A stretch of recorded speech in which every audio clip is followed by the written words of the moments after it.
어느 날 교회 청년 자매가 저에게 이런 질문을 하더라고요. 목사님은 언제부터 어린아이가 그렇게 좋았어요? 막 그 자매 눈에는 제가 우리 교회 학교 아이들을 막 이렇게 사랑하고 놀아주고 안수기도 해주는 게 아마 목사님은 아이들을 많이 사랑하나 보다라고 느꼈는지 그 질문을 저에게 던졌습니다. 여러분, 저희 어렸을 때 저희 환경을 제가 어떤 환경에서 자랐는지 여러분이 더 잘 아시잖아요. 결코 어린아이를 사랑할 수 있는 그런 환경에서 전혀 자라지 못했습니다. 그런데 내가 우리 교회 청년 그 자매의 질문에 여러분 1초도 머뭇거리지 않고 내 입에서 나온 말은 어, 예수님 믿고 나서부터야. 예수님 믿고 나서부터 내 마음에 어린 영혼이 좋아졌고 어린 영혼을 사랑하는 마음이 예수님 믿고 나서부터 생겼어 라고 대답을 했습니다. 제가 어려서 예수 믿고 초등학교 5학년 때 예수 믿고 시골교 부흥회가 많이 겨울에 방학 때 막 일어나잖아요. 그러면 그때 시골교 부흥회는요 우리 교회만의 잔치가 아니었어요. 이웃에 있는 많은 교회들도 함께 와서 막 은혜 받고 또 이웃교회 부흥회 한다면 그거에 또 참석해서 은혜 받고 그랬는데 제가 어렸을 때 부흥회 가서 상처받던 기억이 딱 한 가지가 있습니다. 다 은혜가 되었는데 한 가지는 상처가 되더라고요. 뭐냐면은 부흥 강사님 중에 어린아이들이 예배 시간에 막 뛰어들고 울거나 뛰노는 거에 대해서 굉장히 막 화를 내고 그 부모님을 막 책망하는 그 장면이 어렸을 때 교회 갔던 저에게는 굉장한 상처로 받아들여졌어요. 아니 어린아이가 뛰는 거 맞고 울어야 될 때 우는 거 맞고 여러분 어린아이가 어떻게 어른처럼 가만히 앉아서 예배 드립니까? 어떤 강사님은 그냥 냅두라고 어린아이인데 어린아이 때 다 그런 거 아니냐고 쉽게 이해해주는 강사님도 있었는가 하면 때로는 굉장히 엄하게 그 아이를 데려오고 온 부모의 얼굴이 무한할 정도로 화를 내며 책망하는 그런 부모 강사들을 보면서 내가 나중에 목사가 돼서 혹시 목회하게 된다면 나는 어린아이들 예배 시간에 뛰노는 거에 대해서 용납해 줘야 되겠구나. 화내지 말아야 되겠구나. 그런 생각을 제가 어렸을 때 부흥에 참석하면서 그런 마음을 가졌었습니다. 오늘날에는 웬만한 교회는 다 유아실이라고 있잖아요. 아이들 뛰어놀 수 있도록 그리고 예배 방해되지 않도록 유아실에 들어가서 아이들과 함께 예배드릴 수 있는 공간이 있었지만 저희가 어릴 때 다녔던 시골 교회는 유아실 개념이 없었잖아요. 그런데 은혜 받고 싶은 부모들이 젊은 부모들이 여러분 아이를 데리고 올 수밖에 없는데 그런데 화를 내는 게 굉장히 저에게는 보이지 않는 상처가 되었던 적이 있습니다. 저희가 이 교회 15년 전에 세 가정이 모여서 개척해서 이 교회를 성전 건축할 때 사실은 설계도면에 저 유아실에 뭐가 있었는지 알아요? 화장실까지 넣었었어요. 왜? 장모들이 예배 시간에 어린아이들 소변을 보게 해달라는 아니면 본인이 급하든지 그러면 내려갔다 올라오지 않도록 이 유아실 안에서 다 아이들 생리현상을 해결할 수 있도록 설계 도면을 넣었는데 화장실을 넣었는데 너무 공간이 협소한 거예요. 그래서 밑에 파이프까지 다 연결해 놨다가 결국은 유아실에 화장실을 못 넣었습니다. 제가 어렸을 때 부흥회 다녀서 경험한 것 때문에 어린아이들을 배려해야 되겠다고 생각했는데 다음 성전 건축 때는 꼭 유아실에 수유실 그리고 화장실까지 준비해서 자모들이 마음 편하게 아이들 데리고 성전에 와서 예배할 수 있는 그런 공간을 준비하기를 소망합니다. 사랑하는 성도 여러분, 여러분에게 이런 질문을 던져볼게요. 여러분의 자녀들은 지금 평안하십니까?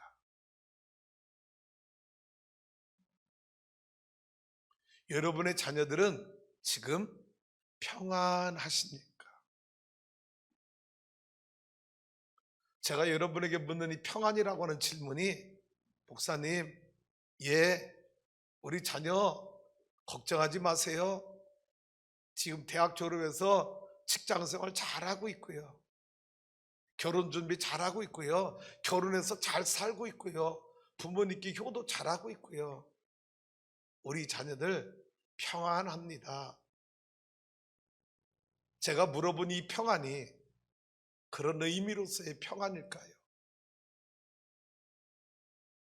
여러분 자녀들이 영적으로 여러분의 신앙을 따라서, 부모님의 신앙을 따라서 믿음 생활 잘 하고 있는지, 영적인 평안을 저는 여러분에게 여쭌 것입니다. 왜요? 우리 자녀들이 점점 저 멀리 떠나고 있어요. 내가 믿는 하나님, 내가 믿는 예수 그리스도, 그 예수님을 경배하고 찬양하는 일에 우리 자녀들 벌써 주일 성수 무너진 지 오래되었고, 직장으로 생활해서 수입이 있는데 11조 생활 않는 자녀를 수두룩하게 늘어나고 있고, 하나님과의 가장 기본적인 것조차 우리 자녀들 삶 속에 다 무너져 가고 있어요. 그래도 여러분, 목사님, 내 자녀 평안하다고 대답할 수 있을런지. 오늘 출애굽기 10장의 말씀 다시 한번 묵상해 보길 원합니다. 오늘 말씀 다 같이 읽어보죠. 시작. 모세와 아론을 바로에게로 다시 데려오니 바로가 그들에게 이르되 가서 너희의 하나님 여호와를 섬기라. 갈 자는 누구냐? 이 상황 이해하시죠? 모세가 하나님의 부르심 받고 바로 앞에 가서 우리 백성을 놓아줘라, 우리는 광야에 가서 하나님을 예배해야 된다 라고 말했을 때 바로 왕이 계속해서 거절합니다. 그래서 10가지 재앙을 내려요. 그 마지막 재앙이 초태생 장자의 재앙이었습니다. 그러자 드디어 바로가 소렌더, 하나님 앞에 항복하고 모세에게, 모세야, 내가 이스라엘 백성들 보내줄 거야. 그런데 여러분, 이 바로가 10가지 재앙을 맞고도, 하나님의 심판을 받고도 쉽게 내주지 않습니다. 이 마지막에도 치열한 영적인 밀당이 이루어져요. 처음에는 모세가 바로가 모세에게 뭐라고 제안하는지 아십니까? 모세, 알았어, 너희들 하나님 예배하게 해주면 될 거 아니야. 그런데 첫 번째 제안이 뭔지 알아요? 여기 떠나지 마, 여기서 예배해라고 제안해요. 모세가 거절합니다. 왕이요, 우리가 하나님을 예배할 때 당신들이 숭배하는 소와 염소와 양을 제물로 들어서 예배할 건데 당신 백성들은 우리 예배를 곱게 보겠습니까? 우리는 광야에 가서 예배드려야 합니다. 그러자 바로왕 두 번째 밀당이 옵니다. 뭐라고요? 그래 알아서 허락해 줄게. 그런데 너무 멀리 가지 마. 뭐예요? 나의 영향력을 벗어나지 말고 내 영향력 아래 미친 곳에 가서 예배해. 그러면 내가 허락해 줄게. 그것도 모세는 거절합니다. 그러자 바로가 이렇게 세 번째 밀당합니다. 뭐라고요? 그래, 알았어. 그런데 가서 예배하는 건 좋은데 너희 재물은 놓고 가. 소와 양과 염소 재물은 놓고 가서 예배해. 모세가 뭐라고 말하는지 알아요? 왕이요, 우리는 하나님 앞에 예배할 때 재물 없이는 예배 드리는 법이 없습니다. 재물을 가지고 와야 합니다. 그러자 네 번째 밀당이 온 게 오늘 본문 말씀입니다. 한번 8절 다시 한번 읽어봐요. 시작. 모세와 아론을 바로에게로 다시 데려오니 바로가 그들에게 이르되 가서 너희 하나님 여호와를 섬기라. 갈 자는 누구냐? 제가 본문 말씀 다 안 읽고 지금 하는 거죠. 그냥 이해해 주세요. 본문 말씀 다 읽을 거니까. 여러분, 그래, 좋아, 알았어. 그런데 말이야, 여호와를 섬기러 갈 때 누구 갈 건가 말해봐. 9절로 가봐요. 시작. 모세가 이르되 우리가 여호와 앞에 절기를 지킬 것인지 우리가 남녀노소와 양과 소를 데리고 가겠나이다. 누구 가야 된다고 그래요? 게다가 왕이요, 당연히 남녀노소 이스라엘 온 백성이 가서 하나님을 예배해야 되고, 그리고 우리는 빈손으로 예배 못 드립니다. 양과 소 제물을 가지고 예배해야 되기 때문에 양과 소도 데리고 가겠나요? 10절 보세요. 시작. 바로가 그들에게 이르되 내가 너희와 너희의 어린 아이들을 보내면 여호와가 너희와 함께 함과 같으니라. 보라, 그것이 너희에게는 나쁜 것이 안 돼. 뭐야, 남녀노소 다 간다고? 말도 안 돼. 허락할 수 없어. 나쁜 짓이야. 그러면서 제안한 게 11절입니다. 시작. 시작. 그렇게 하지 말고 너희 장정만 가서 여호와를 섬기라. 이것이 너희가 구하는 바니라. 이에 그들이 바로 앞에서 쫓겨나니라. 바로 왕의 마지막 제안이 뭡니까? 누구만 가서 예배하라는 거예요. 장정만 가서 예배하고 너희 자녀를 다 남겨두라는 거예요.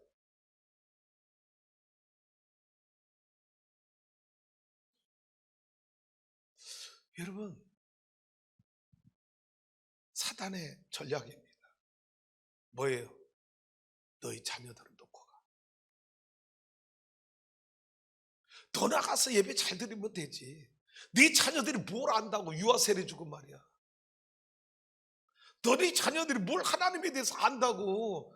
하나님을 안, 너 나가서 예배 드리고 와. 드려. 너희 자녀들은 놓고 가. 뭐죠? 다음 세대를 끊어놓는 것이 사단의 전략이에요.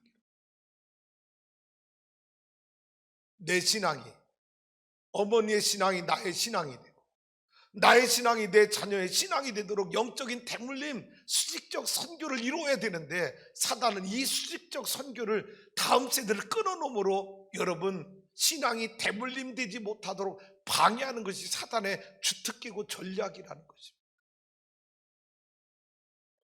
이스라엘 역사를 여러분에게 좀 소개해 볼게요. 조금 길 수 있습니다. 출애굽했어요. 광야 40년 광야 생활해요. 그리고 가나안 땅 정착 생활합니다. 출애굽 1세대는 광야에서 원망하고 불평하다가 다 죽고 여호수아 갈렙만 가나안 땅에 들어갑니다. 심지어 모세도 죽었어요. 가나안 땅에 들어간 사람은 누굽니까? 출애굽 2세대들입니다. 광야에서 태어난 출애굽 2세대. 1세대 여호수아 갈렙과 나머지는 광야에서 태어난 2세대들이 여러분 가나안 땅에 들어가서 정복전쟁을 통해서 그 땅을 차지하고 350년 사사시대를 경험한, 사사시대의 결론이 뭡니까? 그들의 이스라엘 백성들이 왕이 없으므로 자기 소견에 옳은 대로 행하였더라. 사사기서 마지막 장 마지막 절의 결론이 이스라엘 백성들의 왕이 없다는 것입니다. 왕이 없다는 말을 다른 말로 표현하면 뭔지 아십니까? 이스라엘 백성들이 하나님 왕으로 인정하지 않았다라는 거예요. 그 얘기는 뭐예요? 350년 사사시대를 이 가나안의 풍요로움을 누리면서 이스라엘 백성들은 영적으로 타락하고 우상숭배에 빠지고, 그래서 왕이 없다고 생각을 한 거예요. 하나님이 더 이상 자기들의 왕이 되도록 고백하지 않은 거예요. 그런 의미에서 요즘 역대하 6장의 솔로몬 왕이, 여러분 솔로몬 성전을 건축하고 완공하고 난 다음에 그가 하나님 앞에 이스라엘 백성들한테 드린 이 여러분 기도를 기억해 보세요. 제단 위에 올라가서 이스라엘 백성들을 초청해 성전 건축에 참여한 백성들을 초청해 놓고 솔로몬 왕이 무릎을 꿇고 하나님 앞에 손을 듭니다. 여러분 솔로몬은 왕이에요. 왕이 이 세상에 무릎 꿇을 사람 누구 있습니까? 아무도 없어요. 오히려 모든 사람이 왕 앞에 무릎을 꿇어야 되는 거예요. 그런데 솔로몬이 성전을 짓고 무릎을 꿇고 손들며 하나님 앞에 기도하는 이 영적인 퍼포먼스는 이스라엘 백성들에게 뭘 보여주는 겁니까? 이스라엘 백성들아, 이스라엘의 왕은 내가 아니라 하나님이 우리의 왕이시다. 할렐루야. 이것이 솔로몬의 기도예요. 그런데 여러분 보세요. 350년 사사시대를 경험하면서 그들이 우상숭배에 빠집니다. 바알과 아세라를 숭배합니다. 아스타로스를 숭배합니다. 그러면서 하나님도 섬기겠다고 그래요. 여러분 종교 혼합주의에 빠지는 거예요. 자, 여러분 나와 여러분 안에 내가 하나님도 섬겨, 그리고 세상의 신도 섬겨. 여러분, 하나님이 더 이상 나에게 하나님이 될까요? 그때 하나님은, 내 안에 계신 하나님은 우상이 돼버리고 만 거예요. 하나님은 내 안에 한 분 계실 때만 그분은 나의 하나님이 되시는 거예요. 할렐루야.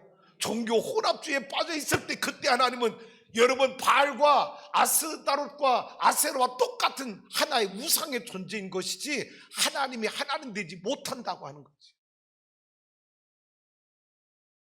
그래서 350년 타락의 사사 생활을 지내다가 왕 달라고 쫄라대니까 하나님이 사울왕 다윗 솔로몬 세웠습니다.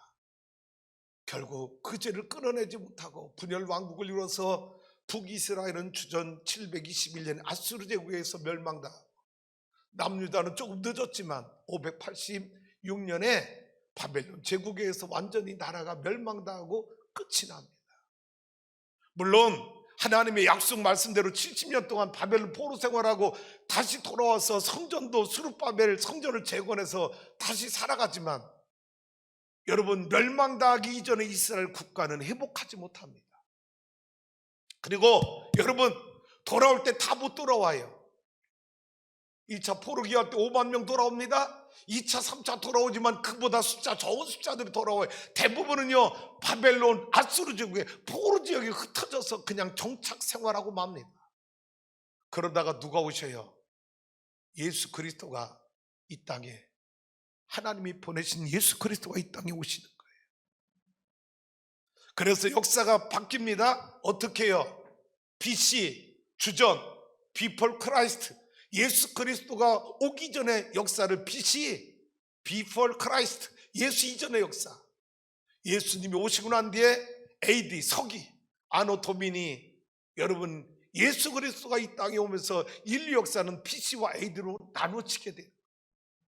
그리고 예수님이 30세 되었을 때 공생의 사역을 하면서 하나님의 나라의 복음을 3년 동안 전했는데 결국 예수님은 유대인들에 의해서 십자가에 못 박혀 돌아가시고 맙니다. 3일 만에 부활하셨지만 여러분, 그러면 하나님이 보내신 구원자 예수를 거절한 유대인들이 어떻게 되었나요? AD 70년, 여러분 주후 서기 70년에 로마의 티투스 장군에 의해서 그동안 여러분 그나마 분봉왕 간접적 지배당하던 이스라엘 백성들이 이제는 완전히 로마에 의해서 멸망을 당하고 맙니다. 그게 이스라엘의 예수님 죽고 난 뒤 40년 뒤에 AD 70년에 이스라엘은 완전히 로마한테 완전히 점령을 당하고 마는 거지.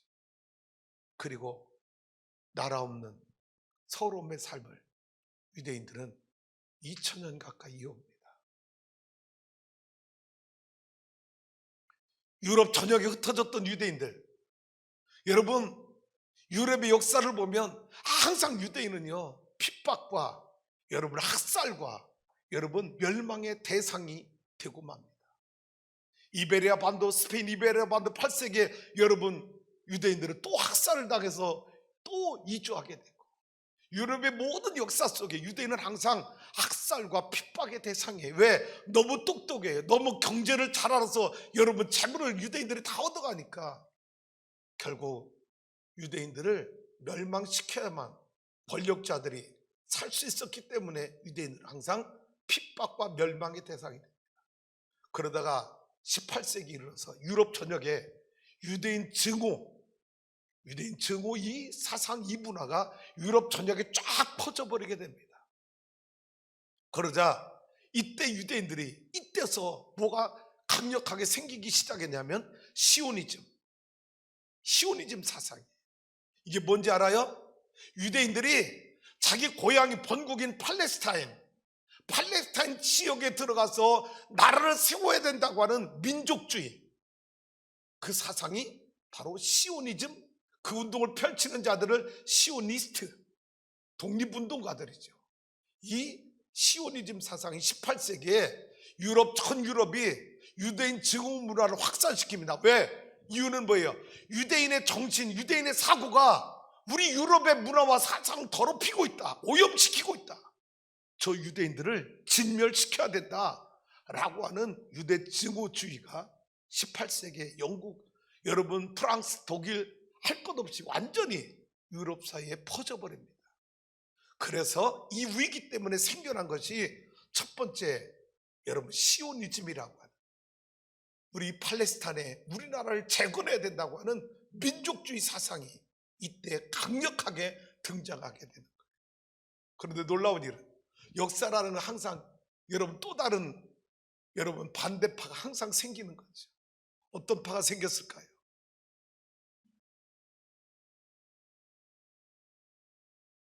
독립은 무슨 독립이요?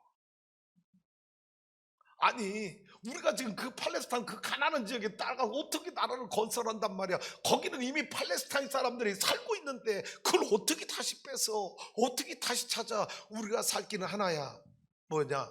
유럽화되는 거. 유럽 사상, 유럽 문화에 동화, 융합하는 것만이 우리의 살 길이다 라고 주장하는, 그 당시에 유럽에 존경받는 유대인 철학자 모제스 멘델스존이 이 운동을 펼칩니다.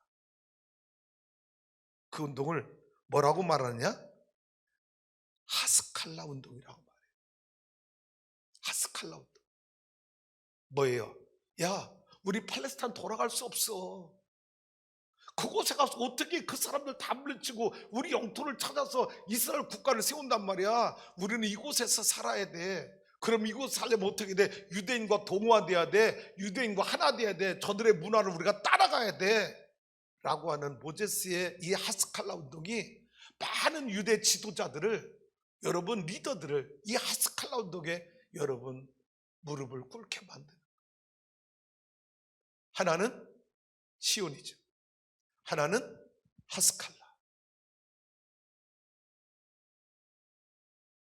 그런데 이때 1945년 1차 세계대전 때 여러분 이 유대인 증오 문화가 결국은 히틀러에 의해서, 나치에 의해서 600만 명 유대인 대학살이 자행됩니다. 그러자 이 시오니즘 사상이 완전히 힘을 얻는 거예요. 야, 우리는 저들과 동화될 수 없어. 하나 될 수 없어. 우리나라 세워야 돼. 그래서 유럽에 흩어졌던 유대인들이 여러분 팔레스타인으로 여러분 한 명, 두 명 몰려들기 시작해서 10만 명이 되고, 그리고 20만 명이 되고, 그리고 여러분 50만 명도 채 안 된 상태에서 1948년 5월 14일 자기들이 세운 수상, 벤구리온 수상에 의해서 유대인들은, 이스라엘 백성들은 독립국가를 선언하게 되는 것입니다. 그러면 잘 보세요. 짧게는 2000년입니다. 예수님이 오셔서 로마의 멸망당해서 나라를 뺏겨서 1948년 독립국가를 세울 때까지 2000년의 역사 동안 나라를 잃었던 나라. 길게는 앞에도 더해져야 되죠. 바벨론 포로로 끌려갈 때부터 시작하면 2500년 동안 나라 없이 살았던 유대인들. 그런데 여러분 궁금하잖아요. 2500년 동안 나라 없이 사는 여러분 유럽에 흩어져 살았던 유대인들이 어떻게 독립국가를 세울 수 있었을까? 2500년 동안 그들은 그들의 언어 아람어, 여러분 이 언어를 잃어버리지 않았어요. 이 아람어를 잃어버리지 않은 이유가 뭐냐? 그들은 가정에서 여러분 2500년 동안 자기 자녀들에게 토라, 모세율법, 창세기, 출애굽기, 레위기, 민수기, 신명기, 이 여러분 토라를 가정에서 자녀들에게 끊임없이 이 말씀을 가르쳐 놨어요. 그래서 언어를 잃어버리지 않았어요. 그리고 시오니즘의 중심 뭡니까? 가서 우리가 이방 나라에서 구차하게 하나님 예배 보고 눈치 보고 그러지 말고 우리 본토를 찾아서 하나님 약속했던 그 땅을 다시 회복해서 마음 놓고 하나님을 예배하자, 하나님을 섬기자. 이것이 시오니즘의 종교 사상입니다. 이 힘이 결국은 2500년 동안 나라를 잃었던 유대인들이 독립국가를 세운 배경이 이었다라는 것이지요. 우리 성도 여러분, 이들이 2500년 동안 다른 것은 다 잊어버렸을지 몰라도 그들이 잃어버리지 않은 하나, 율법을 아버지로부터 받은 율법 교육을 내 자녀들에게 또 전수하고 그 자녀는 또 다른 자녀에게 율법을 전수하면서 2500년 동안 이스라엘 민족이라고 하는 민족 공동체, 우리는 유대인이라고 하는 이 민족 공동체가 2500년 동안 타국살이 타양살이 하면서 그들은 빼앗기지 않았다라는 거예요. 다시 말합니다. 유대인들은 수직적 선교에 성공한 대표적인 나라가 되었다라는 거예요. 수직적 선교가 뭔지 아십니까? 내 아버지 신앙이 내 신앙이 되고, 내 신앙이 내 자녀의 신앙이 되고, 내 자녀의 신앙이 내 손자의 신앙이 되고, 2500년 동안 이 수직적 선교, 철저히 신앙을 대물림시켜주는 이 믿음, 이 신앙에 유대인들은 2500년 동안 성공했기 때문에 나라를 다시 찾을 수 있고 세울 수 있었다는 거지.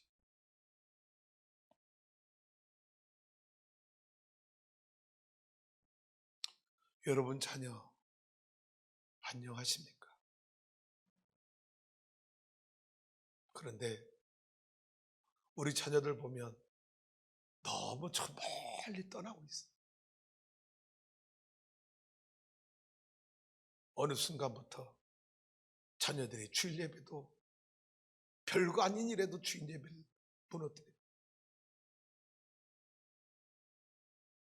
어느 순간부터 내 자녀들이 11조 생활도 안 해.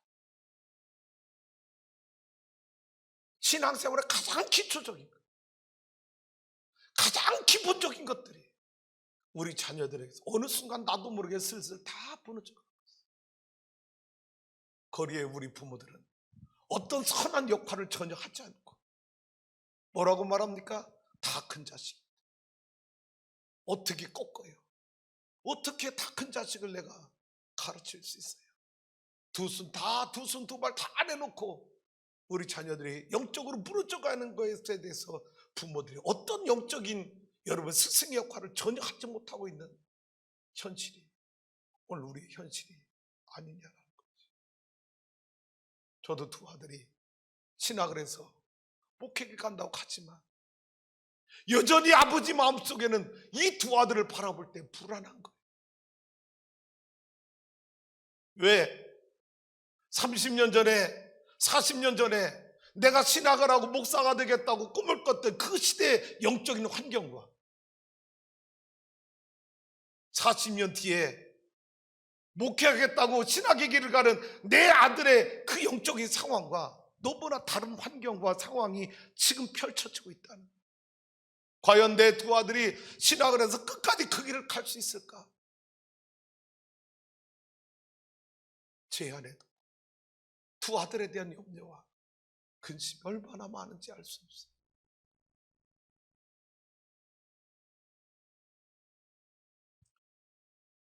오늘 본문 말씀 함께 보길 원합니다. 마태복음 19장 시작. 그때 사람들이 예수께서 안수하고 기도해 주심을 바라고 어린아이들을 데려오매 제자들이 여러분 많은 부모들이 여러분 제가 아까 부흥회 얘기했잖아요. 내 아들 어려서부터 성전에서 은혜 받고 강사님 축복기도 안수기도라도 받게 하려고 교회 데리고 왔는데 꾸짖어 혼내. 제자들이 꾸짖고 있어. 혹시 여러분 겨울 때 그런 분 없습니까? 얘야 엄마 가서 다 기도할 테니까 너 대학 입시잖아. 공부해야지. 누구는 지금 학원 갔잖아. 너는 집에서 공부해. 엄마가 가서 기도 다 하고 올게. 여러분 그게 우리 자녀들이 복받게 하는 길일까요? 해보세요. 내가 믿는 하나님이 그런 하나님입니까? 아니에요. 그게 복받는 길이 절대 아니에요. 영적인 기본 길을 가르쳐줘야 그래야 하나님이 그들을 축복하시는 것이지. 할렐루야. 꾸짖어요. 여러분 자녀 성전에 올 때 다 데리고 나오세요. 억지로라도 데리고 나오세요. 할렐루야. 할렐루야. 왜 이렇게 아멘이 현찮아요? 세게 해봐요. 아멘도 세게 못해. 할렐루야. 더 세게 아멘. 기분 좋게 아멘. 다음 절 봐요. 14절 가봐요. 시작. 예수께서 이르시되 어린 아이들을 용납하고 내게 오는 것을 금하지 말라. 천국이 이런 사람의 것이니. 예수님은요, 천국이 어떤 곳이냐? 어린아이들 같이, 어린아이의 마음을 가진 자들이 천국인데 너희는 어찌하여 이들을 내게 오는 걸 금하고 있느냐? 금하지 말라. 이 아이들을 보며 천국을 바라볼 수 있어야지. 너희는 어찌하여 이 아들을 책망하며 오지 말라고 꾸짖느냐고. 오히려 이 아이를 꾸짖은 그 제자들을 주님은 꾸짖고 있는 거예요.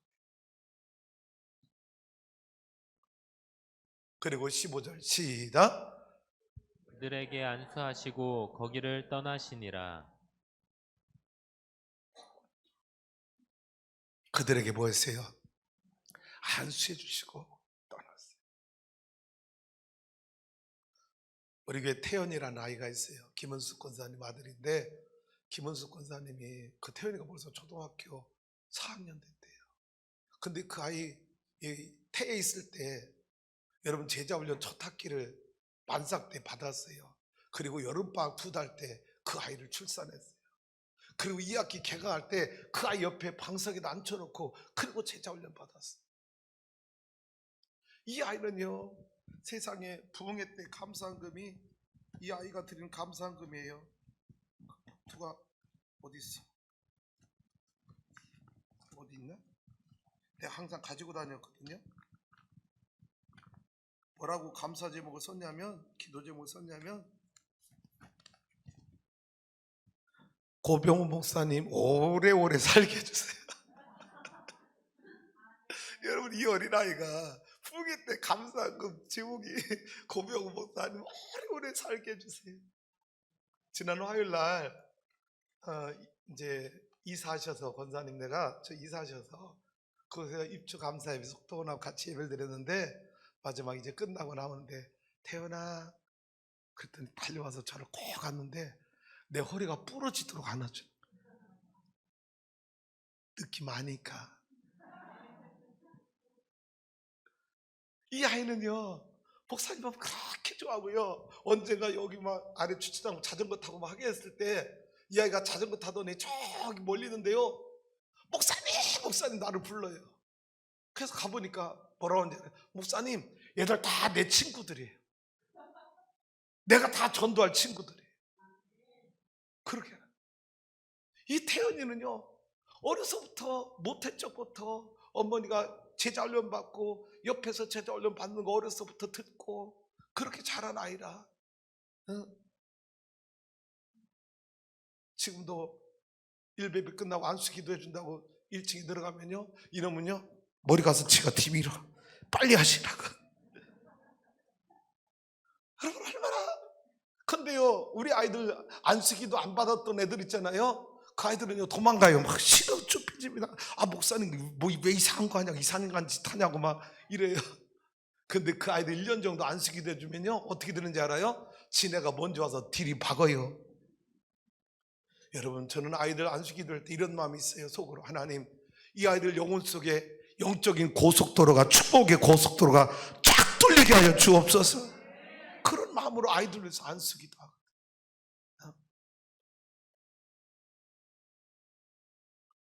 난 여러분에게 부탁해요. 여러분은 여러분 가정의 영적 제사장이에요.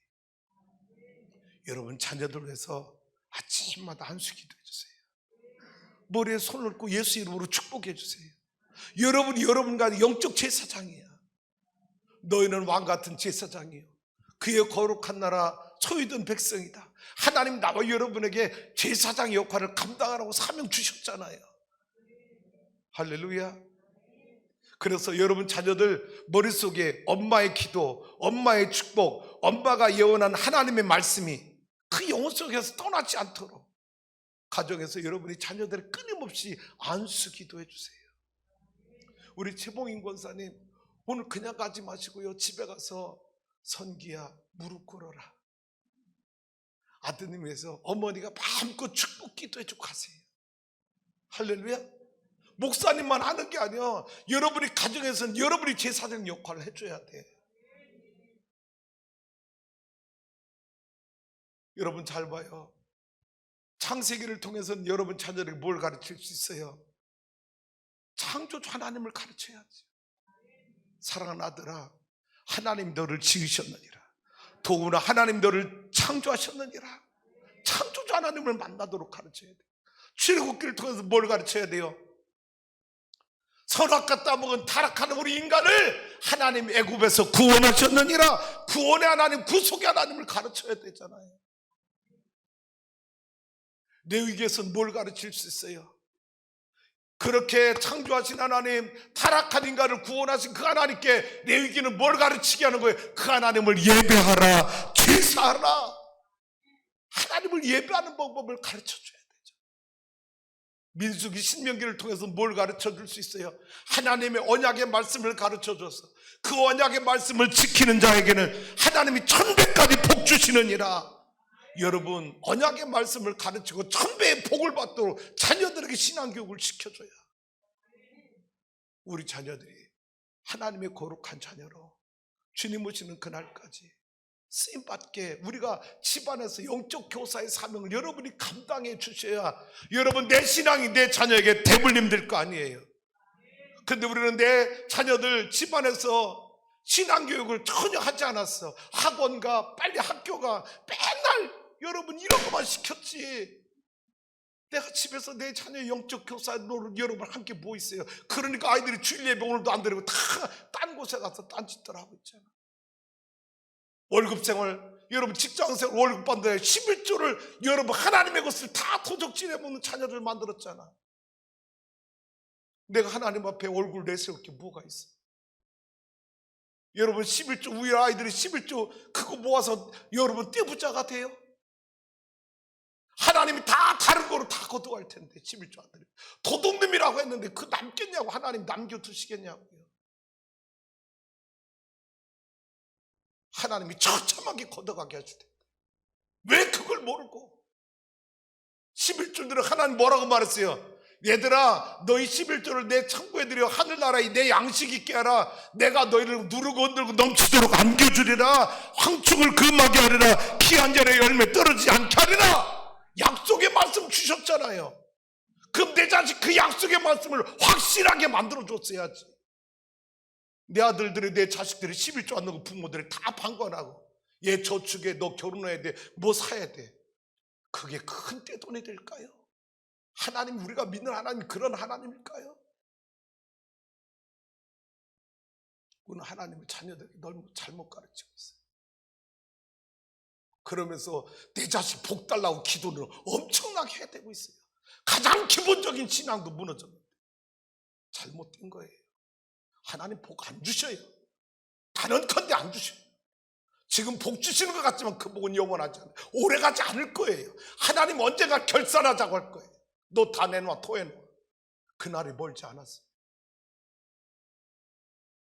제가 정선감리교회 선교복 갔을 때 1년 가고 2년, 3년 차인가 갔을 때 처음에 가서 안타까웠어요. 왜? 선교를 엄청나게 하는 교회인데 가보니까 주차장이 없어. 너무 좁은 거야. 그 목사님한테 내가 궁금해서 물었어요. 목사님, 아니 목사님 터키에 뭐 중국에 필리핀에 엄청난 선교를 많이 하는데 목사님, 제가 볼 때 목사님 그 주차장부터 사야 될 것 같은데요. 목사님 뭐라고 말한지 알아요? 고 선교사, 그건 내 후임자가 살 일이다. 나는 선교하고 싶다. 근데 여러분 3년째 선교복 갔는데요, 옆에 500평 교회 붙은 땅 500평 넓은 주차장 털을 닦아놓은 거예요. 아니 목사님 어떻게 된 거냐고. 주차장 어떻게 샀냐고. 비싸잖아요. 그 옆에 정선 군청 바로 옆에 있는 교회거든요. 물었더니 신기한 일이 벌어졌어. 보니까 부흥 강사님 와서 11조 떼먹은 도둑놈들 다 이번 부흥이 끝나기 전에 결산하라고. 그랬더니 여러분 진짜 은혜 받은 집사가 나타난 거예요. 그래서 자기가 평생 월급 받은 것, 수입 얻은 것, 여러분 11조를 다 계산해서 그 11조를 여러분 수천만 원 들어가지고 그게 씨앗이 돼서 다른 성도들도 나도 때 먹었는데 11조 회개운동 일어나가지고 그게 모아져서 여러분 500평 주차장을 샀다는.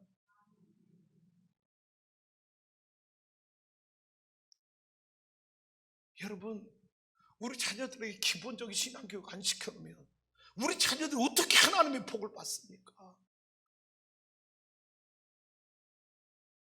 자녀 회복의 날.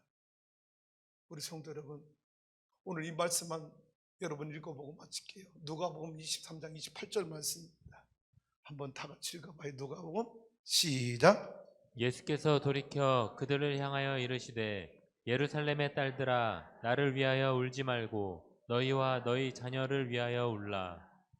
누구를 위하여 울라고요? 예루살렘 딸들아, 나를 위해서 울지 말고 너희와 너희 자녀들을 위해서 울라. 너희 자녀들이 영적으로 다 무너지고 세속화되고 우상숭배에 빠지고 하나님을 경외하는 일을, 하나님을 경배하는 일을 등한히 하는 너희 자녀들을 위하여 울라. 여러분, 지금 우리 자녀를 위해서 울어야 될 부모가 얼마나 많아.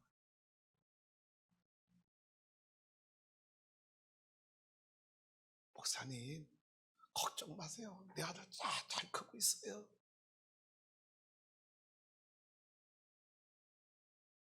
걱정 안 해도 될까요? 아니에요. 여러분 집에서 여러분이 정직한 교사가 되주세요. 부모가 정직하게 살지 않으면 자녀들 절대 정직한 그리스도인 되지 못해요. 부모가 성실하지 않으면 자녀들 절대 성실하지 않으면 되지 않을 거예요. 부탁해요. 부부지간에 자녀들 앞에 제발 싸우지 말아요. 각방 쓰지 말아요. 여러분 가정의 온도가 시베리아 벌판 온도 되지 않게 해주세요. 그러면 여러분 그런 부부 밑에서 어떤 좋은 그리스도인이 나오겠어요? 여러분 가정이요 부부지간에 막 행복해서 알콩달콩 여보 난 당신 없이 못 살아, 당신도 나 없으면 못 살지, 고럼고럼 막 이런 가정을 만들어 가야지. 그래야 내 자식 그거 보고 야 결혼하고 싶구나, 애 낳고 싶구나, 가정 만들고 싶구나 막 그런 마음이 생길 거 아니야. 맨날 부부지간에 쌈박질만 해봐. 그 자녀들이 무슨 생각이야? 아이고 나 결혼 안 해, 저런 여자 만날까봐, 저런 남편 만날까봐 나 결혼하고 혼자 살 거야. 그래서 대한민국 출산율이 이렇게 떨어지고 있는 거야. 여러분 죄야. 행복하게 살아야 잖아. 짧은 인생, 사랑만 하다 살아도 시간이 부족한 인생. 왜 그렇게 으르렁대냐고. 어? 서로 존중해주고. 여보 내가 30년 당신하고 살아보니까 당신이 없었으면 내가 어떻게 여기까지 왔겠어. 고맙소.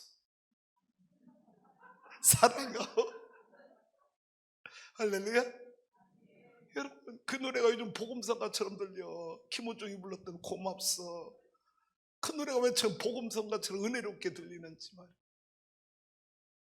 고맙소 사랑하오.